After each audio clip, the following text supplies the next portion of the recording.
ஓம் சத்குருவே சரணம். ஓம் சத்குருவே நம ஓம். ஓம் சச்சிதானந்தமே நம ஓம்.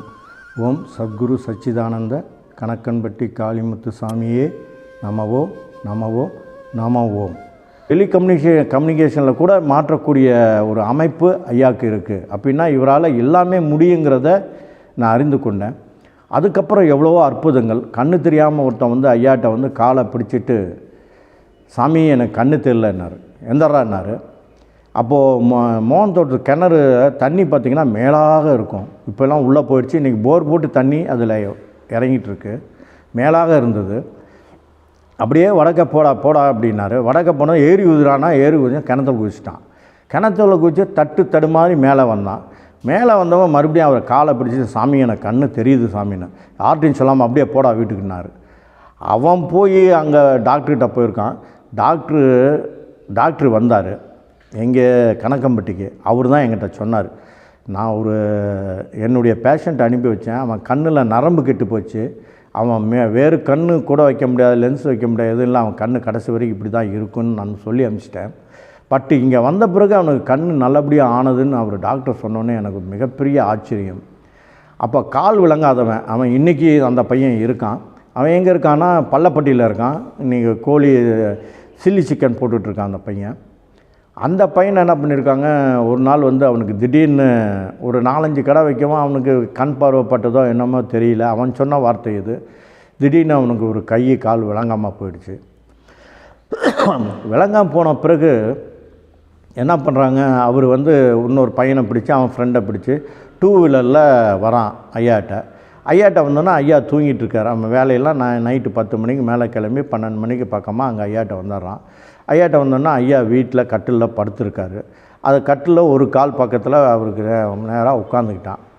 காலையில் விடிய காத்தால் 4 மணிக்கு எந்திரிச்சார். எந்திரிச்சுன்னு அவனை பார்த்துன்னு எந்திரிச்சு அவனை எட்டி வச்சு, இங்கே என்னடா ஆடுது கடாம்னா கெட்ட வார்த்தையிலையும் மற்றதும் திட்டினார்.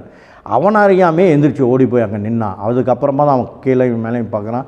கால் கையெல்லாம் நல்லா விளங்கி போச்சு.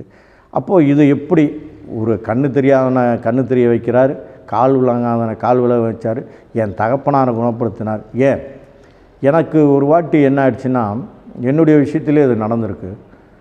உடம்பு பூரா எரியும். அது என்ன வியாதினே தெரியாது. நம்ம கீழே வந்தால் ஸ்க்ராட்ச் ஆச்சுன்னா உடம்பு எப்படி எரியும், அது மாதிரி எரிஞ்சிக்கிட்டே இருக்கும்.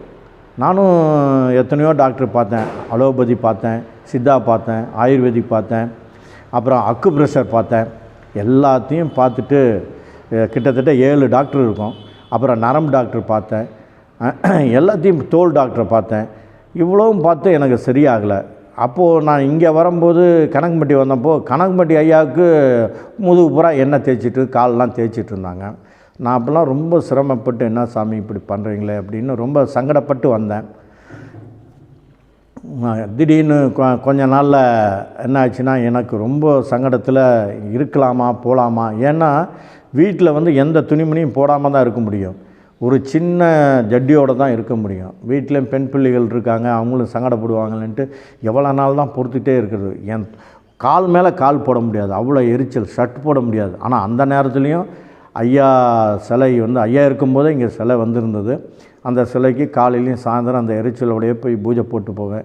2 வீலர் எடுத்தானா 2 வீலர் என் மேலேயே விழுந்துடும். அவ்வளோ ஸ்ட்ரென்த் வேறு இல்லாமல் இருந்தது.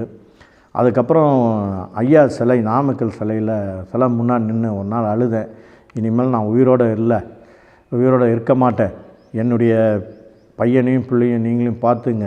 இந்த குடும்பத்தை உங்கள் குடும்பமாக வச்சு நீங்கள் பார்த்துங்க. நான் இனிமேல் மாத்திரைகள் பார்த்திங்கன்னா கிட்டத்தட்ட ஒரு 15 மாத்திரை இருக்கும். ஒரு 10க்கு மேலான மாத்திரைகள் தான். எல்லாத்தையும் தூக்கி எறிஞ்சிருவேன். இனிமேல் நான் இது பண்ண மாட்டேன், மாத்திரைகள் போட மாட்டேன், நான் உயிரோடு இருக்கலை அப்படின்னு சொல்லிவிட்டு கண்ணீர் விட்டுட்டு நான் வந்துட்டேன். 2வது நாள் பார்த்திங்கன்னா எப்படி இந்த எரிச்சல்லாம் நின்னதுன்னு எனக்கே தெரியல. இது வரைக்குமே அது ஒரு அதிசயம்தான். ஐயானால் முடியாதது எதுவுமே இல்லை. எல்லோரும் சத்குரு என்னன்னா சாதாரணமாக மனிதராக நினைக்கிறாங்க. அவர்லாம் மனிதருக்கு அப்பாற்பட்டவர். அவரை சொல்லப்போனால் சாட்சா எந்த ரூபம் வேணுமானாலும் காட்டக்கூடிய தகுதி உள்ளவர். எப்படி சொல்கிறேன்னா, வாடிப்பட்டியிலேருந்து ஒருத்தர் வந்திருந்தார். அப்போ இடுமன் கோயிலில் இருந்தார். அவர் தக்காளி வியாபாரம் பண்ணுறாருன்னு நினைக்கிறேன். அவர் மனைவி வந்து இந்த மாதிரி சாமியார்கள்லாம் நம்பாது. அவர் எப்படியோ கம்பல் பண்ணி சொல்லி இந்த முருகன் கோயிலுக்கு வந்தார். இந்த மாதிரி மூட்டைச்சாமின்னு ஒருத்தர் இருக்கார், அவர் போய் பார்க்கலான்னு இடுமலை கூப்பிட்டு வந்திருந்தார். அவர் சொன்ன கதை, இந்த உண்மை சம்பவத்தை உங்களுக்கு சொல்கிறேன். கூப்பிட்டு வந்திருக்காரு. அந்த அம்மாவுக்கு வந்து ஈஸ்வரன் மேலே தான் மிகப்பெரிய பக்தி. ஈஸ்வரனை தவிர வேறு யாரையும் கும்பிடாது. முருகன் கோயிலுக்கு வான்னு கூப்பிட்டு வந்துட்டு இவர் இங்கே கூப்பிட்டு வந்திருக்காரு. கூப்பிட்டு வந்தோடனே ஐயா அந்த அம்மா மாரியம்மான்னு கூப்பிட்ருக்காரு.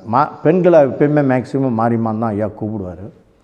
மாரியம்மா இங்கே வா அப்படின்னு கூப்பிட்ருக்காரு. எல்லாத்தையும் திருப்பி அனுப்பிச்சிட்டாரு, எல்லாம் வெளியே போங்கடான்னு. அப்போது ஒரு கல் திட்டு மேலே உட்காந்துக்கிட்டு, மாரியம்மா சிவபெருமானை நீ பார்த்துருக்கியான்னு இருக்காரு. பார்த்தது இல்லைன்னு. தான் அப்படி உட்காரு முன்னாடி அப்படின்னு இருக்காரு. முன்னாடி உட்காந்துது. கொஞ்ச நேரம் கண்ணை மூடு அப்படின்னு சாமி அப்படின்னு கேட்டிருக்கு. அது கண்ணை மூடனா அவருக்கு அந்த பொம்பளைக்கு ஒரு பயம் இருந்திருக்கு. இல்லை நீ சிவபெருமானை பார்க்கணுமா பார்க்க வேண்டாமான்றார். பார்க்கணும், கண்ணை மூடு அப்படின்ட்டுருக்காரு. கண்ணை மூடி ஒரு 5 நிமிஷம் கழித்து கண்ணை திறந்து இப்போ பாருங்கவும் ஐயா உட்கார்ந்த இடத்துல அந்த கல் மேலே அப்படியே ஒரு புகை மண்டலமாக வந்து ஒரு ஜடாமுடியோட கையில் சுலாயத்தோட சிவபெருமான் காட்சி கொடுத்து அந்த அம்மா பார்த்தது. அதை வந்து அந்த தக்காளி வாடிப்பட்டிக்காரர் சொல்லும்போது மிக பெருமையாக இருந்தது. ஏன்னா சிவன் ரூபத்தை அவர் காட்டியிருக்காரு, எனக்கு வந்து ஆஞ்சநேயர் ரூபத்தை காட்டியிருக்காரு, நாமக்கலுக்கு பல முறை வந்திருக்காரு, நம்ம வீட்டுக்கு வந்திருக்காரு. எனக்கு ஏதோ ஒரு முன்தொடர்பு ஏதோ ஐயாட்ட இருந்தனால தான் ஐயா நாமக்கலுக்கு வந்திருக்காரு. அவர் இருக்கிற காலத்திலே சிலை வைத்து வணங்கக்கூடிய ஒரு தகுதியை எனக்கு கொடுத்துருக்காரு. நாமக்கல்லில் இன்றைக்கி ஜீவாலயம், சத்குரு ஜீவாலயம் என்று தொடங்கி பல பக்தர்கள் பயனடைய அளவுக்கு இங்கேயும் ஒரு மிகப்பெரிய ஒரு அமைப்பை உருவாக்கி வச்சுருக்காரு. இதுக்கெல்லாம் ஐயா தான் காரணம். ஐயாவை பற்றி சொல்லணுன்னா நம்மளுக்கு ஒரு நாள் பத்தாது.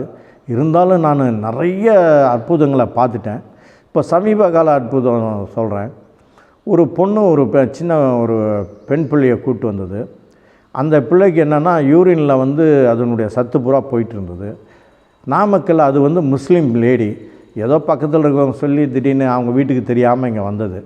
ஏன்னா அவங்களாம் முஸ்லீமில் வந்து அவங்க தீவிரமாக முஸ்லீம் பக்தர்கள், அவங்க மாமனார் மாமியார் அவங்க வீட்டுக்காரெலாம் தெரியாமல் இங்கே வந்து எங்கிட்ட சொல்லவும் நான் என்ன பண்ணேன், அன்றைக்கி பௌர்ணமி அன்னைக்கு அந்த குழந்தைய நிற்க வச்சு எல்லோரும் 10 நிமிஷம் மனசில் போட்டுங்க, இந்த குழந்தைக்கு யூரினில் சத்து பூரா போகுது, அந்த குழந்தைய வந்து எல்லோரும் காப்பாற்றணுங்கிற மாதிரி மனசில் ஐயாட்ட சொல்லி அந்த குழந்தை நல்லபடியாக வரணும்னு மனசில் போடுங்கன்னு எல்லோரும் போட்டாங்க. அன்னையோட அது இதாகிடுச்சு. அந்த பொண்ணும் போயிடுச்சு குழந்தைய கூட்டிகிட்டு. ஒரு 4-5 மாதம் கழித்து வந்தோன்னா ஐயாட்ட பிஸ்கட் பாக்கெட் ஒரு 10 பாக்கெட் வச்சு எல்லாம் சாக்லேட்டு அது இதுன்னு வச்சு ஐயாட்ட வேண்டுச்சு. என்னம்மா விஷயம், திடீர்னு இத்தனை பாக்கெட்லாம் வாங்கிட்டு வந்திருக்கேன், என்னம்மா விஷயம்னு. சாமி நான் நேற்றுக்கு போயிருந்தேன், பாப்பா கூட்டிகிட்டு ஹாஸ்பிட்டல் டெஸ்ட் பண்ணி போயிருந்தேன், பாப்பாவுக்கு எந்த வித இதுவும் இல்லாமல் போயிடுச்சு. நீங்கள் கொடுத்த திருநீர்னால் அதை டெய்லி பாப்பா காலையில் வெறும் வயிற்றில் கொடுத்தேன். இப்போ இது நாள் வரைக்கும் எதுவுமே இல்லை, நல்லா இருக்குது, டாக்டர் வந்து எல்லா இதுவும் நல்லா இருக்குது, யூரின்லாம் இப்போல்லாம் நல்லா போகும், எந்த ஒரு ப்ராப்ளம் இல்லைன்னு சொன்னாலும் அந்த பொண்ணுக்கு மனசில் பயங்கர சந்தோஷம் பார்த்து என் மனசுலேயும் மகிழ்ச்சி இருந்தது.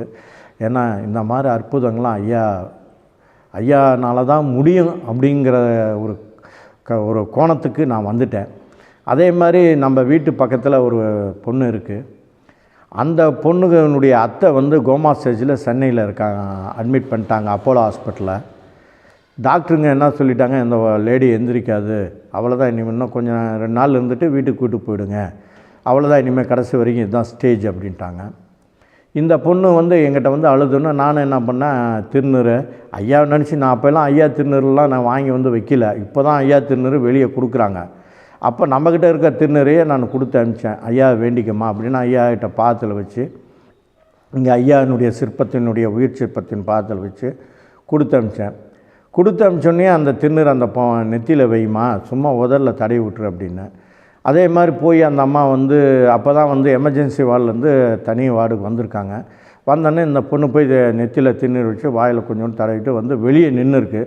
ஒரு 2 நிமிஷம் கழிச்சு உள்ளே வந்தோடனே அந்த அம்மா எந்திரிச்சு எப்பம்மா வந்த அப்படின்னு இந்த பொண்ணை பார்த்து கேட்க, அதுலேருந்து இந்நாள் வரைக்கும் அந்த அம்மா உயிரோடு இருக்குது.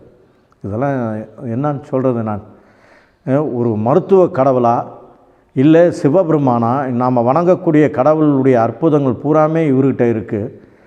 அப்போது என் மனதில் ஒரு நினைவு வந்தது. இனிமேல் நம்ம அங்கே இங்கேன்னு சுற்றுறத விட ஐயாவை தவிர வேறு இது எல்லாத்தையும் பார்த்துட்டோம், கடவுளை நேரில் பார்த்துட்டோம், இனிமேல் எங்கே போனாலும் என்ன ஆக போகுது, கடைசி வரைக்கும் இவர் தான் நமக்கு அப்படின்னு இவர்கிட்டே சரணடைஞ்சிட்டேன்.